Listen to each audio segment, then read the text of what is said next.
მოგესალმებით, ეთერშია გურიის ახალი ამბები, მე თამთა დოლიძე ვარ. გურიის სამხარეო ადმინისტრაციაში დიდ თოვლობით გამოწვეული პრობლემების აღმოფხრის მიზნით საკოორდინაციო შტაბის მორიგის სხდომა გაიმართა. სხდომაზე, რომელსაც მუნიციპალიტეტების ხელმძღვანელობასთან ერთად ენერგოპრო ჯორჯიასა და სოკარ ჯორჯია გაზის ხელმძღვანელი პირები დაესწრნენ დღის განმავლობაში განხორციელებული სამუშაოები შეაჯამეს. სხდომაზე სხვა საკითხებთან ერთად საუბარი შეეხო გზის გაწმენდით სამუშაოებს და აღინიშნა, რომ რეგიონში ცენტრალური და შიდა სასოფლო გზების ძირითადი ნაწილი თოვლის საფარისგან სრულად გასუფთავებულია და პროცესები აქტიურად გრძელდება. ამასთან საუბარი შეეხო სოფლებში გახსნილ მიკროშტაბებს, რომლებიც საკვები პროდუქტებით, მედიკამენტებითა და პირველადი საჭიროების ნივთებით მარაგდება. დღეს მონაცემებით სტიქიით დაზარალებულ მოქალაქეებზე 10,000-ზე მეტი სასურსათო პაკეტი გაიცა. განიხილეს ელექტროენერგიითა და ბუნებრივი აირით მომარაგების საკითხი. ამ ეტაპისთვის რეგიონს თითქმის სრულად მიეწოდება ელექტროენერგია და ბუნებრივი აირი, ხოლო წერტილოვან დაზიანებებზე ინტენსიურად გრძელდება აღდგენითი სამუშაოები. ჩვენ უკვე შეგვიძლია ვთქვათ, რომ რეგიონის მასშტაბით ელექტროენერგიის და ბუნებრივი აირის მიწოდება თითქმის უკვე აღდგენილია, არსებობს გარკვეული წერტილოვანი შეზღუდვები, რომელიც უახლოეს დღეებში იქნება აღმოფხვრილი, მუშაობა ბუნებრივია მიმდინარეობს ინტენსიურად. რაც შეეხება სათბობ შეშას, უკვე რეგიონში მობილიზებული არის საკმარისი რაოდენობის შეშა, სატყეო სააგენტოს მიერ და საჭიროებისამებრ მოხდება მისი მოქალაქეებისთვის განაწილება, ასევე ინტენსიურად მიმდინარეობს საკვები პროდუქტების დარიგება იმ ადამიანებისთვის, ვინც ამას საჭიროებს. პრემიერ-მინისტრის გადაწყვეტილებით ყველა ის ოჯახი, რომელიც დააზიანა სტიქიამ, იქნება მათთვის აღმოჩენილი დახმარება, შესაბამისი და ყისიერი რეაგირება ექნება. უკვე შექმნილია სპეციალური კომისია, რომელიც დაითვლის ზარალის ოდენობას და ადამიანებს, რომლებსაც დაუზიანდათ საცხოვრებელი სახლები, მაგალითად ჩაენგრათ საცხოვრებელი სახლების სახურავები, ეს სახურავები სრულად იქნება აღდგენილი სახელმწიფოს მიერ, ხოლო იმ ადამიანებს, რომლებსაც დაენგრათ საცხოვრებელი სახლები, უზრუნველყოფილნი იქნებიან სხვა საცხოვრებელი ფართებით. ასე რომ რეგიონის მასშტაბით ყველა პროცესი მიმდინარეობს აქტიურ რეჟიმში, ჩვენ კვლავ განვაგრძობთ ინტენსიურ საგანგებო რეჟიმში მუშაობას, ფუნქციონირებს ისევე ცხელი ხაზი, როგორც წმუნებულის ადმინისტრაციაში, ასევე მუნიციპალიტეტებში. 24 საათიან რეჟიმში ჩვენი თანამშრომლები აგრძელებენ მუშაობას და მყისიერ რეაგირებას ჩვენი მოქალაქეების საჭიროებაზე და არც ერთი ჩვენი მოქალაქე, არც ერთი ჩვენი მაცხოვრებელი და არც ერთი დაზარალებული არ დარჩება ხელისუფლების მხრიდან ყურადღების მიღმა. ინტენსიურად მიმდინარეობს ჩოხატაურის მუნიციპალიტეტში გაწმენდითი სამუშაოები, აბსოლუტურად ყველა ცენტრალური გზა გაწმენდილია გარდა სურებისა, სურებშიც კვლავ აქტიურად გრძელდება ცენტრალურ გზაზე გაწმენდითი სამუშაოები, რთული რელიეფის გამო ტექნიკას უჭირს გადაადგილება, მაგრამ მალევე დასრულდება სურების ცენტრალური გზის გაწმენდითი სამუშაოები. ჩვენ ასევე ვახორციელებთ შიდა გზების გაწმენდით სამუშაოებს სოფლებში, ელექტროენერგია და ბუნებრივი აირი უკლებლივ ყველა სოფელს და ყველა ოჯახს მიეწოდება. ჩვენ ასევე შევქმნით ზარალის დამცველი კომისია, რომლის უსწრაფესი რეაგირების შედეგად მოვახდენთ დაზიანებულ სახლებზე რეაგირებას. ასევე ინტენსიურ რეჟიმში გრძელდება საკვები პროდუქტებისა და მედიკამენტების დარიგება ჩვენი თანამოქალაქეებისთვის. დილიდანვე აქტიურად განახლდა გზის გაწმენდითი სამუშაოები, ფაქტურად ყველა ცენტრალური გზა და შიდა სასოფლო ცენტრალური გზების გაწმენდილია, გადასულებივად უკვე შიდა სასოფლო საუბნო გზების გაწმენდაზე. მუნიციპალიტეტში ელექტროენერგია მიეწოდება 100%-ით ყველამ ადამიანს, ყველა აბონენტს, რაც შეეხება გაზიფიცირებაზე, ამ ეტაპზე 4 აბონენტია გაზიფიცირების გარეშე და 6 საკითხიც უკვე დღის ბოლომდე მოგვარდება. მედიკამენტების და საკვები პროდუქტების დარიგება აქტიურად მიმდინარეობს, მარაგი ძალიან დიდია და შემდეგი დღეების განმავლობაშიც გავაგრძელებთ მედიკამენტების და საკვები პროდუქტების დარიგებას. პრემიერმა მიიღო ძალიან მაგარი გადაწყვეტილება, რაც ითვალისწინებს თოვლისგან მიყენებული ზარალის სახლების შეკეთებას და აღდგენას.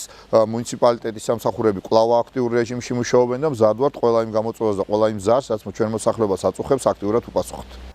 გურიაში სახელმწიფო რწმუნებულმა გიორგი ურუშაძემ ოზურგეთის მუნიციპალიტეტის მერთან, ავთანდილ თალაკვაძესთან და საკრებულოს თავმჯდომარესთან დავით დარჩიასთან ერთად სტიქიის შედეგად დაზარალებული ოჯახების სოფლებში, მელიქედურსა და გურიანთაში მოინახულა. გიეშ ღენტისა და კაკო თოლურდავა საცხოვრებელი სახლები დიდთოვლობის შედეგად დაინგრა. პრემიერ-მინისტრის გადაწყვეტილებით დიდთოვლობის შედეგად დაზიანებულ სახლებს სახელმწიფო აღადგენს, ხოლო მოქალაქეებს, რომელთა სახლებით შეკეთებას არ ექვემდებარება, ალტერნატიული საცხოვრებელი ფართით უზრუნველყოფენ. დაგეხმარებით ამის რაც დაინგრა, დაშავდა ამის აღდგენაში დაგეხმარებით აუცილებლად. მოვინახულეთ სტიქიის შედეგად დაზარალებული ოჯახი. მათ გავაცანით საქართველოს პრემიერ-მინისტრის გადაწყვეტილება სახელმწიფო ყველანაირად დაეხმარება ადამიანებს, რომლებიც სტიქიამ დააზარალა და ვისაც დაენგრა საცხოვრებელი სახლი, აუცილებლად იქნებიან უზრუნველყოფილი შესაბამისი საცხოვრისებით, ხოლო დაზიანებულ სახურავებს სახელმწიფო აღადგენს სრულად. ჩვენ უახლოეს პერიოდში გვექნება ზუსტი სტატისტიკა და ციფრები, თუ რამდენი ოჯახი არის სტიქიის შედეგად დაზარალებული და ვის რა დოზით და ფორმით მიაყენა ამ სტიქიამ ზიანი. მოსახლეობას გავაცანით პრემიერ-მინისტრის ინიციატივა, რომ შეიქმნება სპეციალური კომისია, რომელიც აღწერს იმ სტიქიიდან მიყენებულ ზარალს, რომელიც ჩვენს მოსახლეობას მიადგა. ჩვენ ვხედავთ, რომ დაინგრა სახლები, ძალიან ბევრ ლოკაციაზე ასევე სახურავები დაზიანდა და რაც ყველაზე მნიშვნელოვანია, რომ ჩვენ მოსახლეობას მთავრობა პირველი წუთებიდანვე გვერდში ედგა და აღნიშნულ სახლებს აუცილებლად მთავრობა აღადგენს და იმ სახლებს, რომლებსაც მხოლოდ სახურავი აქვს დაზიანებული, დაიხმარება სახურავის აღდგენაში. პირველივე დღეს ამოვიდნენ ტრაქტორით, ყველაფერი აი ეს ხედავთ და დამეხმარენ ძალიან. გზა გამომიყვანეს და რა შეიძლებოდა ინვენტარის გადარჩენა, მეზობელთან გადავიტანე, გადავაჩინე რაც არა, გაფუჭდა. თქო უნდა მადლიერივად გამწესხით უნდა გამეკეთებია და ვალებით და ვიცი. სხვა შემოსავალი პენსია მაქვს, მეტი არაფერი. პენსიონერი ვარ. ომის ვეტერანი ვარ და ვიცი. თუ დახმარება, იმედი მაქვს დახმარება იქნება. როგორც პრემიერმა ბრძანა და ნახოთ ყველაფერი. ხვალიდან ოზურგეთში მუნიციპალური ტრანსპორტის მუშაობა განახლდება. ამის შესახებ ინფორმაციას ოზურგეთის მუნიციპალიტეტის მერია ავრცელებს. ხვალ 5 მარტიდან მუნიციპალური ტრანსპორტი ჩვეულ რეჟიმში განაახლებს მუშაობას ოზურგეთის მუნიციპალიტეტში. მთავარი საავტომობილო გზები თოვლისგან გასუფთავებულია. ამ ეტაპზე ინტენსიურად მიმდინარეობს შიდა საუბნო გზების გაწმენდა, ნათქვამია განცხადებაში.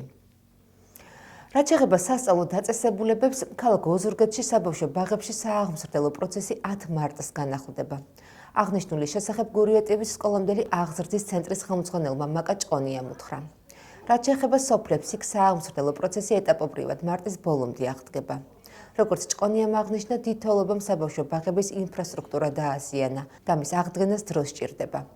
10 მარტიდან კი სააღმსრდელო პროცესი 44 ბაღიდან 14-ში განახლდება. დიდთოვლობამ გურიაში გარკვეული პრობლემების წინაშე დაგვაყენა ჩვენც. ეს შეეხება ძირითადად საბავშვო ბაღების ინფრასტრუქტურას. რამოდენიმე საბავშვო ბაღში წერტილოვნად დაზიანებულია სახურავი, უფრო მეტად დაზიანებულია საკვამურის მილები, ვთქვათ, საქვაბის მილები, ღობეები. დაზიანებული არის ფანჯრები საბავშვო ბაღებში. შესაბამისად მიმდინარეობს მონიტორინგის სამსახურის მიერ საჭიროებებისა და პრობლემების შესწავლა. საბავშვო ბაღებიდან ჩამოწერილი არის პროდუქტები, რომელიც საბავშვო ბაღებში იყო ამ ეტაპისთვის, სადაც არ იყო შუქები. შესაბამისად ახალი პროდუქტებით მომარაგება მოხდება საბავშვო ბაღში და ამ ეტაპისთვის მიმდინარე წლის 10 მარტიდან სააღმსრდელო პროცესი განახლდება მხოლოდ 14 ბაღში. ეს იქნება ქალაქის ბაღები, ქალაქის ნომერ პირველი, მეორე, მეოთხე, მეექვსე, მერვე, მეცხრე საბავშვო ბაღი, ასევე სოფელ ოზურგეთის, ჭანიეთის, გაღმადვაბზუს, ბახვი, წვერმახალა, ურეკი, ჯუმათის და მაკვანეთის საბავშვო ბაღებში, რაც შეეხება დანარჩენ ბაღებში, პრობლემების აღდგენისთანავე ეტაპობრივად საავსდელო პროცესი აღდგება ყველა ბაღში. რამდენი ბაღია დარჩენილი, რომელიც არ იწყებს მუშაობას? სულ არის 44 საბავშვო ბაღი და ამ ეტაპისთვის, ორშაბათისთვის, ანუ 10-ისთვის განახლდება 14-ში და ეტაპობრივად განახლდება ყველა ბაღში გარკვეული დროის განმავლობაში. ამ ეტაპისთვის ოზურგეთის მუნიციპალიტეტში ვერ ხერხდება ყველა საჯარო სკოლაში სასწავლო პროცესის განახლება. დღეს მუშაობა განაახლა 7 საჯარო სკოლამ. რაც შეეხება დანარჩენ სკოლებს, ყველა მათგანი ეტაპობრივად გაიხსნება შენობის ინფრასტრუქტურის მდგომარეობის მიხედვით.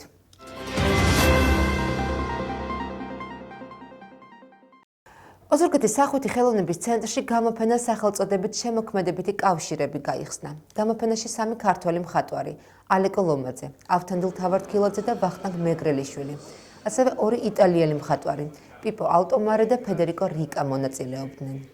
გამოფენის იდეა მხატვრების ალეკო ლომაძესა და პიპო ალტომარის კონტაქტიდან წარმოიშვა. 2 ხელოვანი იმ სურვილმა გააერთიანა, რომ საგამოფენო შესაძლებლობები ეროვნული საზღვრებს მიღმა შეექმნათ. შესაბამისად, საბოლოოდ მათი და კოლეგების ძალისხმევით პირველი გამოფენა სწორედ დღეს, 4 მარტს შედგა. მორიგი გამოფენა იტალიაში დაიგეგმება, სადაც უკვე საკუთარი ნამუშევრებით ქართველი ხელოვანები ჩავლენ. ძალიან გამიხარდა საქართველოში ჩამოსვლა, ძალიან მომეწონა გამოფენა, ძალიან მომეწონა ის ნახატები, თუნდაც ის ადამიანები, რომლებმაც შექმნეს ეს ნახატები, ძალიან ბევრი მაქვს ცხოვრებაში ნანახი, ძალიან ბევრი მოგზაურობა, ძალიან ბევრი ნახატები, ძალიან ბევრი წარმოდგენები და მიხარია ის, რომ შემხვდა ისეთი ადამიანები, რომლებსაც შეუძლიათ ჩემი ასე თბილად და ტკბილად მიღება. გამიხარდა, რომ აქ ჩამოვედი და ძალიან მინდა კიდევ ერთხელ ვესტუმრო საქართველოს. ჩვენი თავარი ერთ-ერთი პრიორიტეტი არის, რომ იყოს გასვლითი გამოფენები. დღევანდელი დღეს სწორედ ამის აღნიშნულია, რომ ამ შემთხვევაში კონკრეტულად იტალიასთან გვაქვს საქმე, იტალიელ მხატვრებთან, რომლებიც არიან პროფესორები და ასწავლიან სამხატვრო აკადემიაში. მოხდა ბატონი ალეკოს ლომაძის საშუალებით მათთან დაკავშირება, მათი მეგობრობა დიდი ხანი მიმდინარეობს. ეს არის გასვლითი გამოფენა, სადაც ამ შემთხვევაში 2 იტალიელი მხატვარი და ასევე ჩვენგან 2 ქართველი მხატვარი, რეგულოს ბრატულას 3 პროფესორი ჩაერთო ამაში. ჩვენი თბილისის სამხატვრო აკადემიის რექტორი ბატონი ვახტანგ მეგრელიშვილი და მომავალში ალბათ დაიგეგმება ჩვენი მხატვრების იტალიაში გასვლითი გამოფენა, რაც ძალიან სასიამოვნოა. და ეს დღეები მიმდინარეობს, ეს ერთ-ერთი პატარა ბროშურაც გამოვიცით, სადაც ჩვენი მხატვრებიც არიან და თვითონაც არიან ამ კატალოგში და საჩუქრად გავატანთ ამ კატალოგებს და ძალიან მნიშვნელოვანია ის, რომ სამხატვრო აკადემიაში იქ რომში შედგება ჩვენი გამოფენა, კიდევ შეიძლება სხვაგანაც, ასე ვთქვათ, ეს ბროშურა რჩება სამახსოვროდ ჩვენი ურთიერთობებისა. მეგობრობ ხელოვანებთან მთელი მსოფლიოს. თხოვე რომ გავაკეთოთ გამოფენა, დიდი ხანი მიმდინარეობდა ამასთან დაკავშირებით საუბარი. და დავგეგმეთ, რომ მაინც და მაინც ამ დროს, როცა დღეს ასეთი ამინდები დაგვემთხვა, ხო ვერ გადავდებდით ვერანაირად და რაღაცნაირად ჩატარდა. სხვა კუთხეში რო ყოფილიყო, შეიძლება ჩაშლილიყო კიდე. და ავთანდილმა შევძელით. ახლა კი ჩვენს ეთერში სტუდია ვაშინგტონის დროა.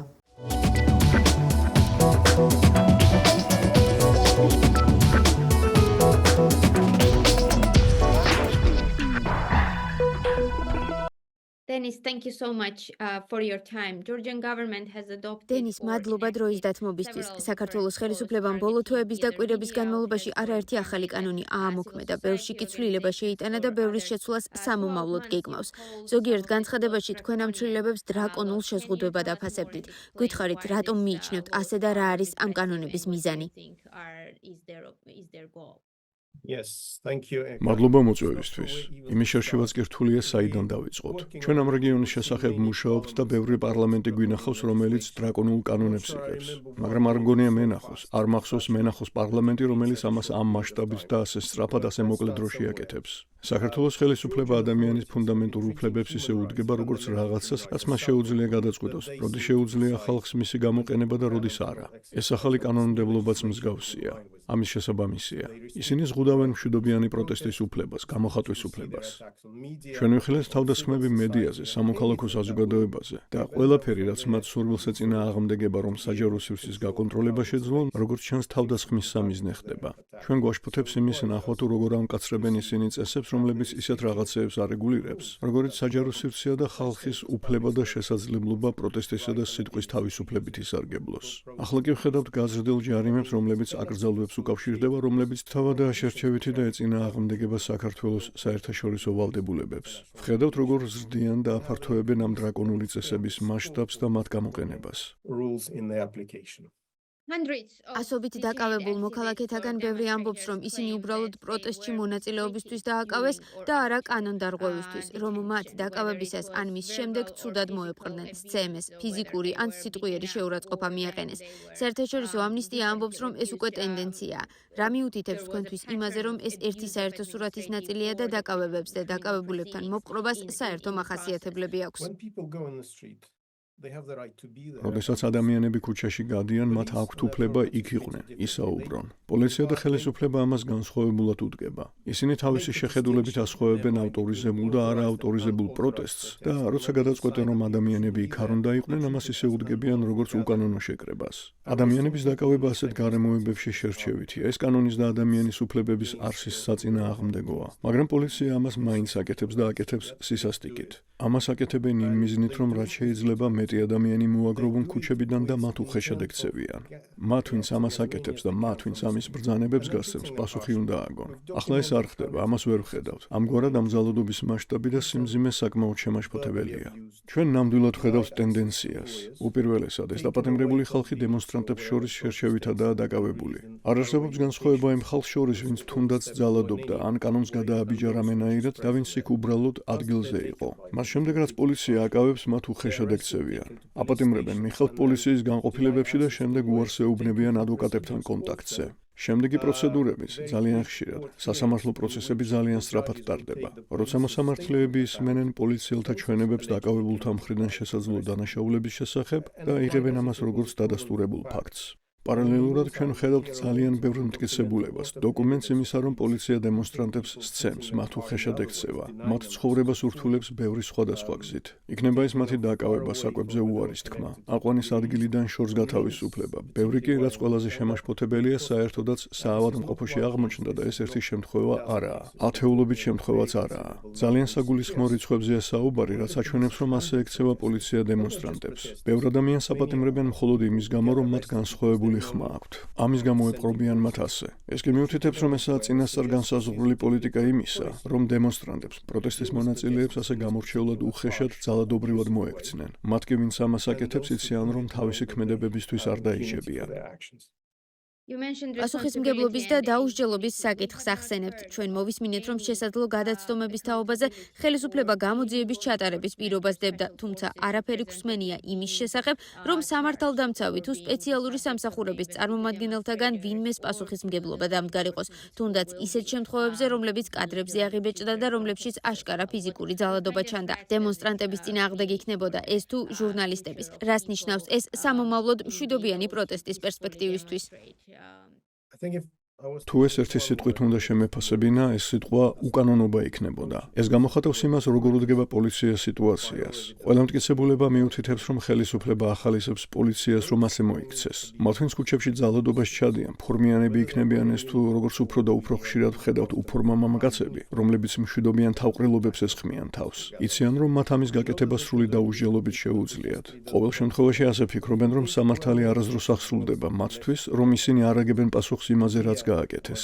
ჩვენ უზრუნველყოფთ იმას, რომ ეს დანაშაულები არ მიეცეს დავიწყებას და ადამიანებმა, რომლებიც ამ დანაშაულებს ჩადიან, მათზე პასუხი აგონ. მაგრამ ახლა სამწუხაროდ ეს მართალია, ამ ძალადობის გამოძიება ხელისუფლებას აკისრია. ისინი თავად ჩადიან ამ დანაშაულს, ასე რომ ახლა სამართლიანობის იმედი მცირეა. მაგრამ ისტორია აქ არ მთავრდება.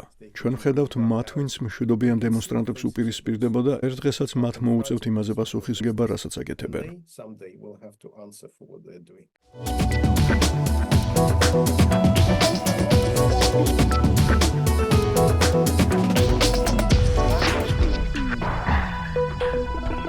დღეისათვის სულ ეს იყო. მე მომავალ შეხვედრამდე გემშვიდობებით, კარგად ბრძანდებოდეთ.